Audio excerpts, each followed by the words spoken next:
Olá, sejam bem-vindos ao Direito ao Ponto, aqui no Duplo Expresso. Hoje falaremos sobre a nossa Constituição e a prisão ilegal do ex-presidente Lula. Estamos mergulhados em um obscurantismo tão grande no Brasil que defender a nossa Constituição e os nossos direitos e garantias fundamentais é ser subversivo. As 2 décadas de ditadura militar pesam na forma autoritária que a sociedade brasileira enxerga os seus direitos consagrados na Constituição. A nossa democracia, tão jovem e frágil, foi quebrada por esse tsunami fascista que derrubou o nosso Estado democrático de direito.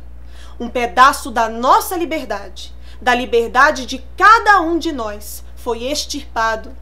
E só se extingue cláusulas pétreas as liberdades dos cidadãos nas ditaduras. O que a Constituição prevê, de modo absolutamente claro e taxativo, é uma regra. A regra da presunção de inocência. No ordenamento jurídico brasileiro, chamamos de princípios regras que reputamos importantes. Por exemplo, princípio da presunção de inocência, princípio da legalidade penal, princípio da irretroatividade da lei penal. As regras são imponderáveis e, sob nenhum pretexto, podem deixar de ser aplicadas. Elas devem ser cumpridas na sua forma prescrita e literal. Há de se fazer exatamente o que ela exige, nem mais, nem menos. O princípio da presunção de inocência fixa uma regra. Está lá, no artigo 5º da nossa Constituição, que diz: ninguém será considerado culpado até o trânsito em julgado da sentença penal condenatória. É uma cláusula pétrea, imexível, imutável, petrificada no nosso texto constitucional, e não é dado a mudança nem por emenda constitucional ou medida provisória. O objetivo das cláusulas pétreas na Constituição de um Estado é impedir alterações nos direitos fundamentais dos cidadãos. É, portanto, assegurá-los o marco civilizatório que nos separa da barbárie e que garantem a soberania popular e seu regime democrático. Decisão transitada em julgado faz alusão à sua irrecorribilidade, ou seja, não mais sujeitar-se a recurso. E por que isso? Para proteger a nossa liberdade contra a violência e o arbítrio da justiça. Mais de 40% das decisões em segunda instância são reformadas. A Defensoria Pública destacou que os recursos especiais que cuidavam de absolvição, atenuação de regime, redução da pena ou substituição da pena privativa de liberdade por restritiva de direitos tiveram resultados positivos. Você consegue, portanto, imaginar a quantidade de pessoas que tem no país respondendo a processos ilegais, abusivos e injustos? Diante das mentiras e falácias que você tem escutado por aí, é preciso esclarecer que a proibição da execução antecipada da pena de prisão não gera impunidade, pois sempre será possível decretar a prisão temporária ou a prisão preventiva, desde que comprovada a sua necessidade, condicionada aos seus pressupostos legais. Vamos ao artigo 283 do Código de Processo Penal, que está em perfeita consonância com o artigo 5º do texto constitucional.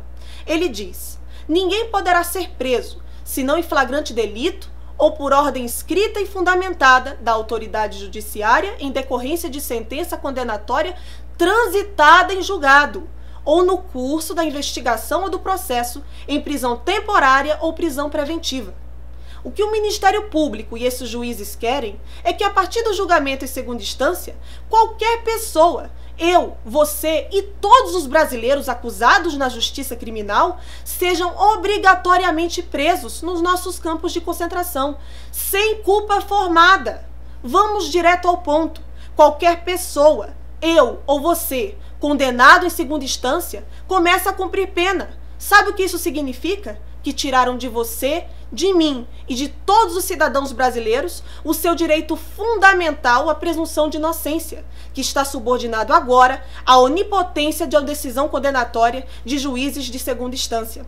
Se mais tarde você for absolvido pelos tribunais superiores ou cumprir uma pena maior que a estabelecida na sentença final, quem irá indenizar a sua liberdade e a sua vida, barbarizada nas nossas masmorras medievais? Por isso, a nossa Constituição nos assegura que prisão, como cumprimento de pena, só deve acontecer após o trânsito em julgado da sentença penal condenatória.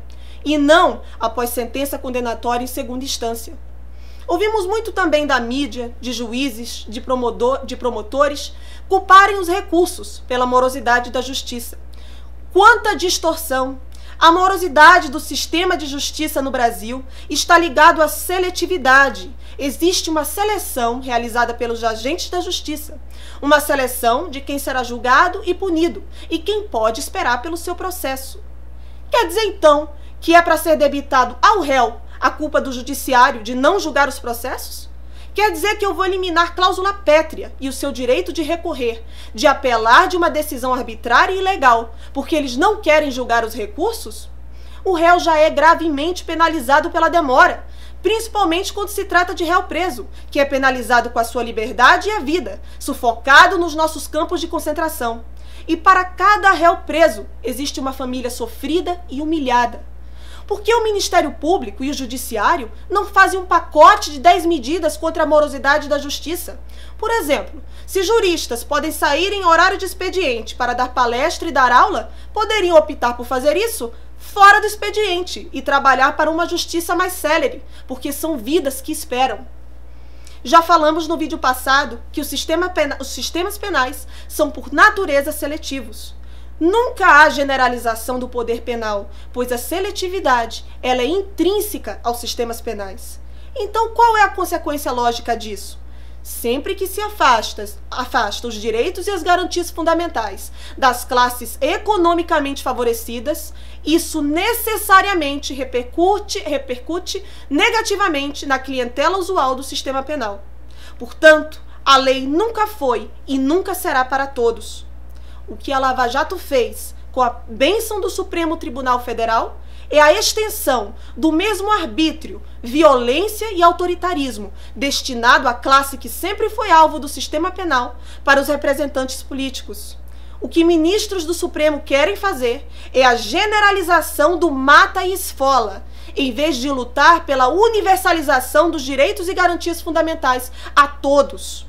O que eles querem é a igualdade de não gozar de direitos, em nome desse embuste, combate à corrupção, porque não se diminui a criminalidade com lei penal. Como já falamos no vídeo passado, é uma mentira inaceitável dizer que o direito penal irá acabar com a corrupção.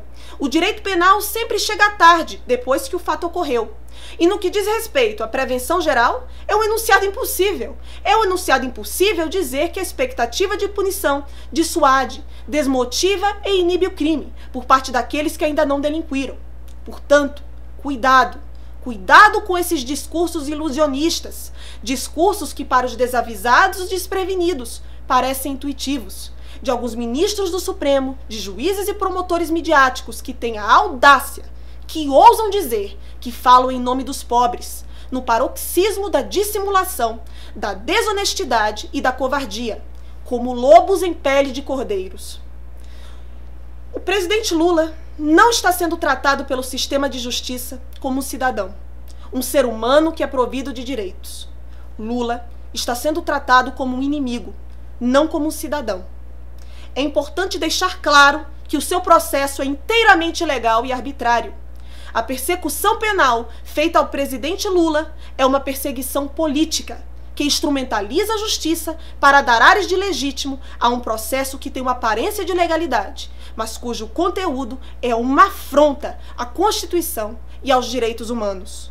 Lula é a maior liderança popular, desde Getúlio e Jango, e esse mesmo povo que ele representa é o alvo da seletividade penal. A nossa sociedade é escravocrata. Foram 3 séculos de escravidão. A primeira instituição do Brasil foi a escravidão, que cria um tipo de família específico, uma economia específica e uma justiça específica. Somos nós, brasileiros, filhos de um ambiente escravocrata e que não olha para essa herança e a perpetua no tratamento autoritário e arbitrário dado aos pobres desse país, que são associados a uma condição secular de não cidadania e que, por isso, são identificados na nossa sociedade como o inimigo, o bandido a ser combatido. O ódio ao Lula é o ódio ao que ele representa, é o ódio ao pobre. O sucesso da Lava Jato é transmutar esse ódio de classe para um moral cidadão de bem que agora luta contra a corrupção. A Lava Jato através da grande mídia, deu o argumento moral para a catarse escravista da classe média, que vive sob o binômio Casagrande-Senzala. Todo o gozo sádico com a prisão ilegal e inconstitucional de Lula, inflamado midiaticamente, impedem as pessoas de enxergarem que se um ex-presidente com tamanha visibilidade nacional e internacional tem os seus direitos fundamentais violados, o que acontecerá com qualquer um de nós diante de uma persecução penal? Não há mais segurança jurídica. Instaurou-se um vale-tudo. E caso o STF não valide a nossa presunção de inocência, que, repito, é uma cláusula pétrea, a nossa Constituição e o Congresso não vão valer de nada. E a ditadura da toga estará definitivamente estabelecida. Gostem ou não, é a nossa Constituição que nos separa da barbárie. Até o próximo Direito ao Ponto, aqui no Duplo Expresso.